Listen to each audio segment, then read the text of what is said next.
पूरे देश में लालू प्रसाद ही एक ऐसा नेता हैं, उनकी पार्टी, जो अभी केंद्र की सरकार से डरी नहीं। मुलायम भी डर गए, मुलायम डर के एक बहू को भाजपा में ज्वाइन करा दिया। लालू प्रसाद यादव जी को अब टॉर्चर किया जा रहा है।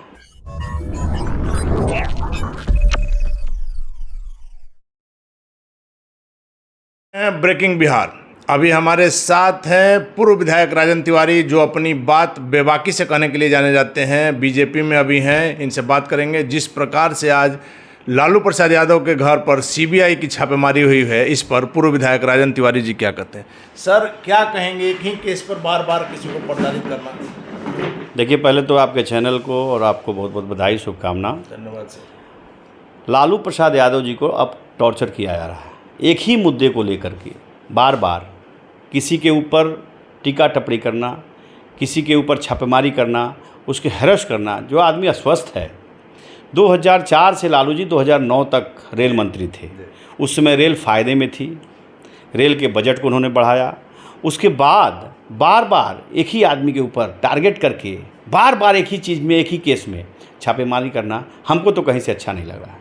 बाकी अब पार्टी कर रही है कि क्या, कौन कर रहा है, सीबीआई के पक्ष, क्या सीबीआई किसके कहने पे कर रही है, कोर्ट के कहने पे कर रही है, सीबीआई स्वतंत्र कर रही है, ये मुझे नहीं पता।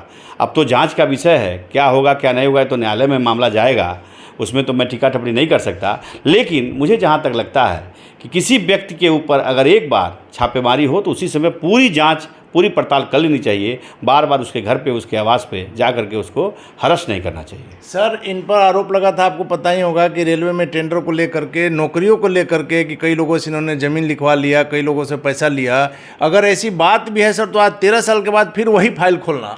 देखिए, मैं बता रहा हूँ, जैसे कि बार बार एक ही चीज़ का आता है कि रेल में नौकरी दिया 4th ग्रेड का और ज़मीन लिखवा लिया। तो मैं कहता हूँ कि 4th ग्रेड के कर्मचारी की हैसियत क्या है जी? उन्होंने कितना ज़मीन दिया होगा लालू जी को? बार बार एक ही ज़मीन मुद्दा कि ज़मीन दे के नौकरी दिया, ज़मीन दे के टिकट दिया, ज़मीन दे के ये किया, हो गया। बार बार क्यों एक ही चीज़ का जांच करते हैं? सर, एक रेस्टोरेंट वाले पर भी आया था नाम पटना में, जिनका लिखवा लिया गया है। वो सब देखिए, वो तो हम कह रहे हैं ना कि जांच का विषय है, किस मायने में लिया, पैसे देकर लिया कि किसी काम के वजन लिया है, ये तो मुझे नहीं पता। लेकिन बार बार जाँच क्यों?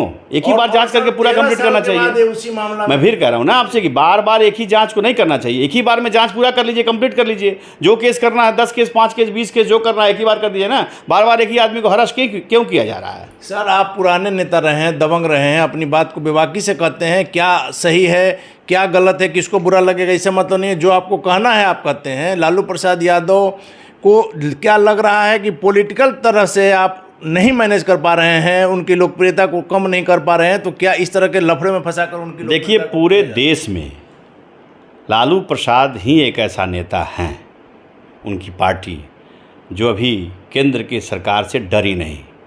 मुलायम भी डर गए, मुलायम डर के एक बहू को भाजपा में ज्वाइन करा दिया अपनी संपत्ति बचाने के लिए, चाहे जो कुछ मामला हो इंटरनल, ये मैं नहीं जानता। लेकिन देश में सारे नेता डर गए, लेकिन लालू ही एक ऐसा नेता जो टूट गया लेकिन झुका नहीं। जेल में तबीयत खराब हो गई, मरणासन की स्थिति में आ गए, लेकिन झुके नहीं।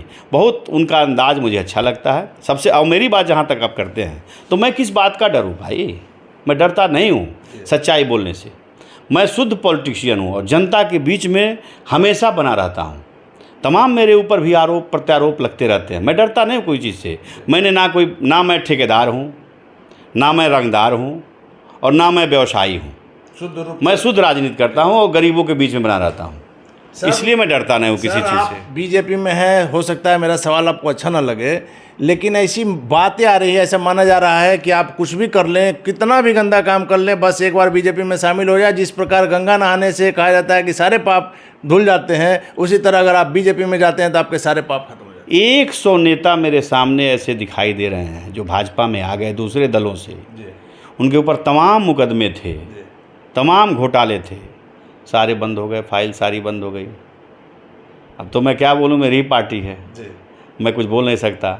और हमारे बिहार के जो नेता लालू के परिवार पे ही राजनीति करते हैं, और वही उनकी पूंजी है, वही उनकी खेती है। अगर वो लालू प्रसाद यादव का नाम ना लें, जैसे सुशील मोदी जी हैं, संजय जायसवाल जी हैं, ये लोग अगर लालू प्रसाद का नाम लें तो इनके राजनीति करेगा है क्या? ये विकास के मुद्दों की बात करें, नौकरी देने की बात करें, बिहार में किस तरह से विकास होगा, बिहार का उत्थान होगा, गरीब को किस तरह रोजगार मिलेगा, शिक्षित किस तरह नौकरी पेशा में जाएगा, ये सब बात करनी चाहिए, न कि किसी के ऊपर व्यक्तिगत कमेंट करना चाहिए। वो कोर्ट अपना काम कर रहा है, एजेंसियां, जांच एजेंसियां अपनी काम कर रही है, फिर आप बोलने वाले कौन होते हो? जांच की सीबीआई टीम घर पे पहुंची नहीं कि कौआ की तरह काँव काँव काँव काँव ये लोग करने लगते हैं। ये लोग कौआ हैं। सर, बीजेपी के कुछ नेता की यहाँ पर संपत्ति की जांच नहीं होनी चाहिए? जो सत्ता में आने से पहले उनकी क्या संपत्ति थी, राजनीति में आने से पहले क्या थी और आज क्या?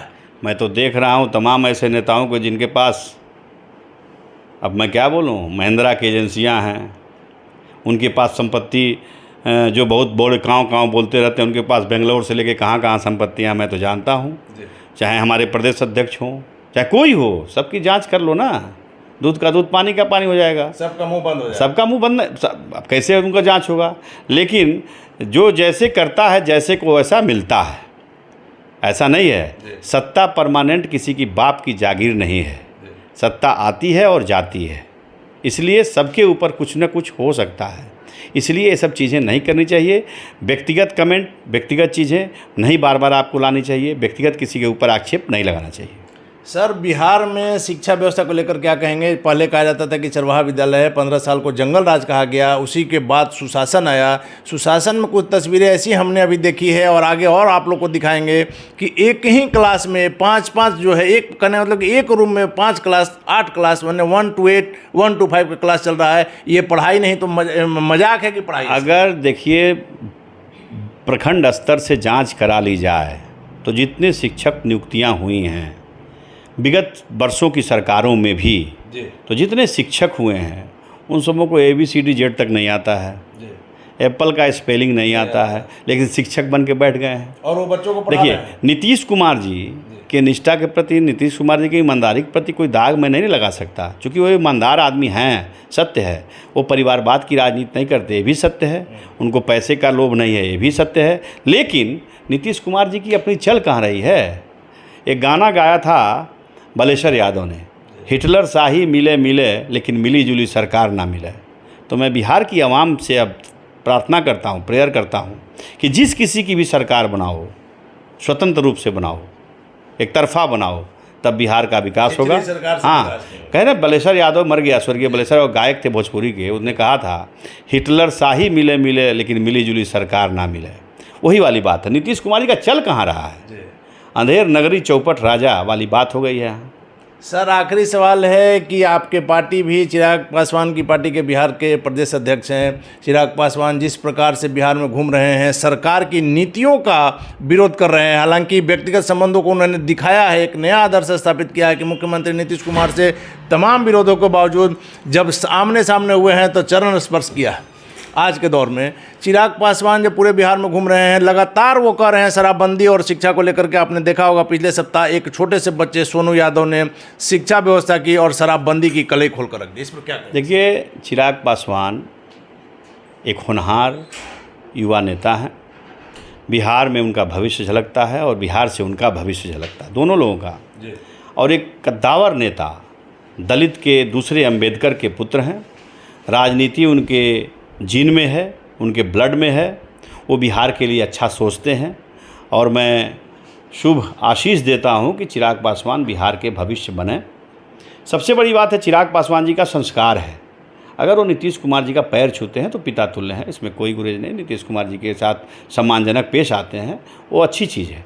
राजनीतिक में मतभेद होना चाहिए, मनभेद नहीं होना चाहिए। तो चिराग पासवान जी ने अच्छा किया। और देखिएगा, चिराग पासवान को छोड़ करके कोई ये सोचे कि मैं राजनीति कर लूँ बिहार में, तो पर्सनल उनका अपना वोट 6.5% है, जो दलितों का, पासवानों का है।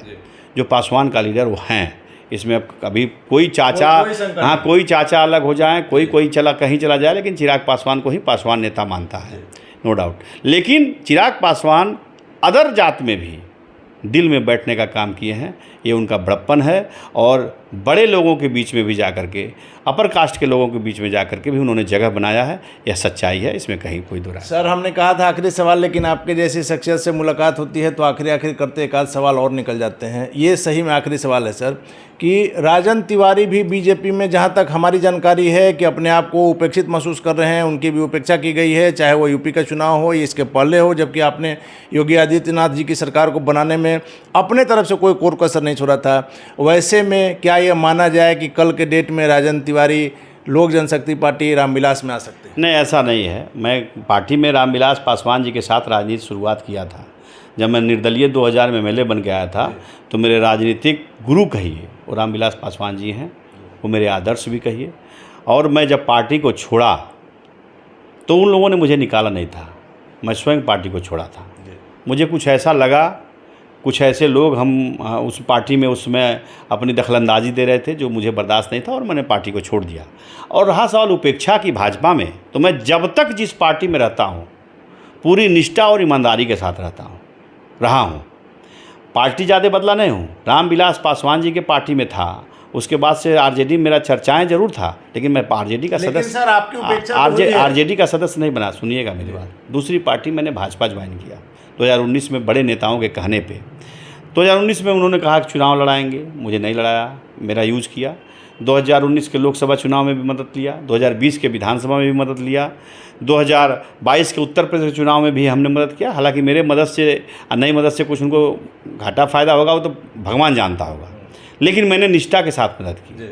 और मैं, देखिए, मुझे क्यों नहीं पसंद करता, उसका रीज़न है ना, मैं किसी का अपने एमपी और एमएलए बनने के लिए पैर छू नहीं सकता। टिकट लेने के लिए अपने आत्मा से मैं गिर नहीं सकता, ज़मीर नहीं बेच सकता। देखिए, जिसको जनता पसंद करती है उसको ये लोग टिकट नहीं देते। जो इनको खैनी बना के खिलावे, इनके पैर छुए, इनके नीचे बैठे कुर्सी के, उसको ये लोग पसंद करते हैं। तो मैं हूँ नहीं, मैं जनता की आवाज़ हूँ, और जनता की आवाज़ हमेशा बुलंद करता रहूँगा, चाहे पार्टी मुझे कोई टिकट दे या ना दे। लेकिन आपसे आज वादा करते हैं कि 2024 का इलेक्शन मैं ज़रूर लड़ूंगा, निश्चित लड़ूंगा। पार्टी कोई टिकट दे या ना दे, निर्दल भी लड़ूंगा। लेकिन अगर मैं जीत नहीं सकता तो हराने का दावा जरूर हरा तो जरूर दूंगा। किसी दल के, जो बड़े बड़े नेता बन के बैठे हैं, जो बड़े बड़े नेता अपने आप को सुरमा बनते हैं, उनको धूल चटाने का काम करूंगा। चलिए, धन्यवाद। तो ये थे पूर्व विधायक राजन तिवारी, जिनका साफ तौर पर कहना है, इनकी बातों को हल्के में नहीं लिया जा सकता है कि अगर किसी पार्टी से टिकट नहीं मिला तो निर्दलीय लड़ूंगा, और जीतूंगा नहीं तो हराने का मादा रखता हूँ। आगे क्या होगा देखना काफ़ी दिलचस्प होगा। फिलहाल आप बने रहें ब्रेकिंग बिहार के साथ।